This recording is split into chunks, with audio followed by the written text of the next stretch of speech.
Como eu já havia falado no primeiro vídeo, os conjuntos vieram como uma forma de organização.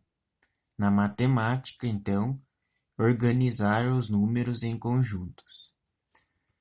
O, Iniciamos a nossa vida estudantil estudando o conjunto dos números naturais, onde é formado por números positivos e números inteiros.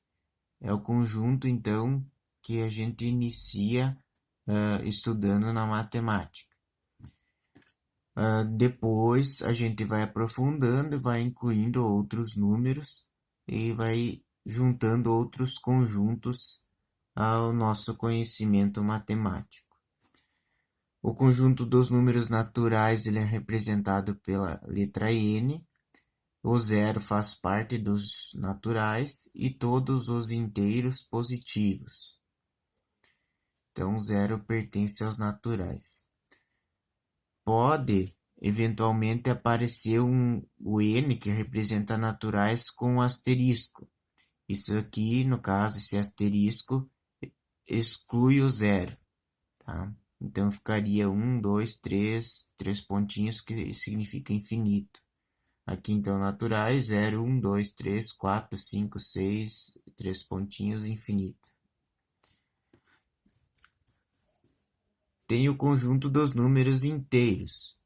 O conjunto dos números inteiros ele é representado pela letra Z e ele é composto por números negativos, números positivos, incluindo o zero também, mas todos eles são inteiros. O próprio nome diz inteiros. Não tem números com vírgulas ou números decimais. Todos eles são exatos, inteiros. Então, menos 3, menos 2, menos 1. Esses três pontinhos dizem que todos os menores que menos 3 inteiros fazem parte desse grupo, menos 4, menos 5. E assim, o mesmo acontece para a direita. Também temos a opção de aparecer conjuntos com a letra Z com asterisco, no caso exclui o zero. Tem também a opção de aparecer o Z+, que seria os inteiros não negativos. Então, seria o 0, 1, 2, 3. Ficaria um conjunto igual ao conjunto dos naturais. Vocês podem ver que são os mesmos elementos. Ou também pode aparecer os E-. Então, os E- são os inteiros não positivos. Então, pegaria todos os negativos. Então, tem essas opções aí. Então, como resumo, os conjuntos dos números inteiros são números inteiros, negativos e positivos, e mais o zero. Conjunto dos números racionais, não conseguimos representar os elementos aqui, porque são infinitos elementos. E se eu pegar dois elementos, por mais próximos que eles sejam, existem infinitos elementos entre eles. Então, eu represento esse conjunto como uma característica desse conjunto. Então, esse conjunto é formado por números que podem ser escritos em forma de fração, sendo que essa fração tem que ter números inteiros. Tá? Então, aqui em cima no numerador, qualquer número inteiro, pode ser negativo ou positivo. No denominador, qualquer número inteiro pode ser negativo e positivo, mas como tem um asterisco ali, exclui o zero. Claro, não pode ter um zero no denominador, senão ele não é possível essa fração. Então, conjunto dos números racionais são todos os números que podem ser escritos na forma de fração. Então, aqui eu posso colocar todos os números inteiros. Esses números desses conjuntos do inteiro e dos naturais são racionais. Qualquer número que eu pegar aqui, eu posso escrever em forma de fração. Eu escolho 4 aqui. O 4 eu posso escrever na forma de 8 meios. 8 meios é 4. posso pegar o negativo, menos 2. Menos 6 terços é menos 2. Então, qualquer um dos números desses dois conjuntos fazem parte dos conjuntos dos racionais. Por quê? Porque eles podem ser escritos na forma de fração. Também todos os decimais finitos, no caso aqui eu coloquei alguns exemplos, o 0,25, o 3,18, o 4,65. Todos esses aí a gente consegue pôr na forma de fração. As dízimas periódicas, 0,33, o 0,74, 3 pontinhos, infinito. Então, quando tem 3 pontinhos, infinito, e os números estão se repetindo, aqui se repete os 3, aqui repete 74, 74, 74. Aqui 3,12, vai sempre repetir o 12, 12, 12. Então, quando há essa repetição, a gente diz que é uma dízima periódica. E é possível escrever em forma de fração. Então, aqui, todos os números que a gente consegue escrever na forma de fração fazem parte dos números racionais. É uma grande quantidade.